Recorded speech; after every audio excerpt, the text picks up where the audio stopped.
Welcome back, everybody, to another edition of Tailgate Talk, our final edition, Week 12, Championship Saturday here at sunjournal.com. Callie's applauding. Of course you're applauding because the teams have fought long and hard to get to this point, right? We got what we wanted, and after this basketball season is what we want. There we go. And Randy Whitehouse, of course. We've been here all 12 weeks of the season, and we've got one more to go, and of course the big one. We get the Class B state championship that everybody's been dreaming about for the last who knows how long since the conferences split. Leavitt High School and Mountain Valley High School. Callie, what more can we say about it? It's Leavitt, it's Mountain Valley. We're here. We're ready to go. We're here, and now we got to do something about it, right? Well, yeah, I mean, you got two teams from different conferences, do things in a different way, but they have that same kind of that fire, that winning tradition. Certainly, recent winning tradition. We're talking the last two state champions. We're talking a Mountain Valley team that's won it every even-numbered year since 2004. They've got to feel maybe good about that. Leavitt has the 23-game winning streak. Let's go. Is it Saturday yet? Not quite, but we're getting there. Randy, as far as the styles, these two teams very different. It's strength against strength almost. You've got Mountain Valley's defense, which has been so good this year, and Leavitt's offense, which has been so good this year. Where do you see that turning out? Oh yeah, it's a little bit of a contrast in styles. The Hornets a little bit more finesse.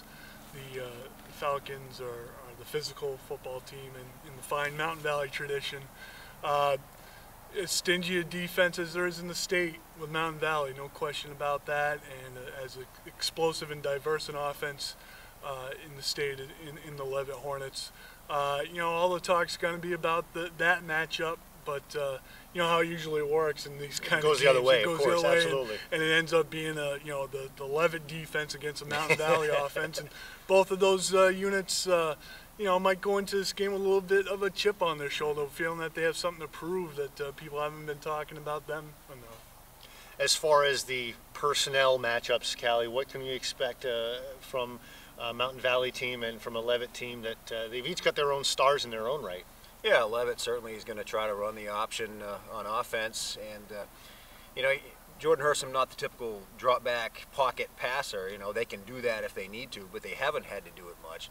You know, Mountain Valley had a lot of success against Wells, sending a lot of guys at Paul McDonough, and I think they sacked him 4 or 5 times in that game. But their run defense, their basic run defense has just been phenomenal. They took a Wells team last week that had been averaging, I think, 260 yards a game and held them to about 30. 87 total yards for the game. And I think Mountain Valley, if you look at the two conferences, 2 years ago when they played Morse, there was a lot of talk. Mountain Valley got a lot of fire from the fact that people were talking about the Pine Tree Conference being the stronger of the two. I think you can certainly make the case that the Campbell Conference, Mountain Valley's division is certainly the stronger of the two this year, the deeper of the two from top to bottom. You know, whether or not Leavitt uses that as motivation, I don't know. I don't think a lot of people have been talking about that. On the matchup side of the ball, when Mountain Valley's on offense, we talked about their offense has been kind of unsung, but you have Taylor Bradley, a guy you have to stop. You have Cam Cobras, who can run or throw. And you've got several other backs. You know, it's not a one-man show, certainly, and it's similar with Leavitt. I think both teams have that balance that maybe their opponents in the regional finals didn't have. Leavitt's defense has the ability to get after the quarterback. They have 4 different guys with double-digit sacks this year, led by Zach Frost and Jesse Pelletier, Max Clucci. It's a fast unit, just like the offense, but you know, they can play a physical style as well in terms of doing some hitting out there, and they have kids in the secondary that can make plays. Jordan Hersom is the first name off the top of your head, always a threat to take a pick 6 back. And Mountain Valley's offense, I mean, you talk about the running game, you talk about Taylor Bradley, I think more than anything, is physical running back as Leavitt's has seen this year. Just finishes off his runs with authority, and you know, nothing special, a downhill runner, north-south runner. And you know, you can see Mountain Valley going out and having some long drives, grinding out some long drives and moving the chains and keeping Leavitt's offense off the field. Well, okay, we don't have much time here left, guys. I'm going to put you on the spot. Who wins this game? Well, I think I'm going to cop out and say what has to happen for both teams to win. I think if for Mountain Valley to win, they've certainly got to grind out those drives. They've got to not give up the big play.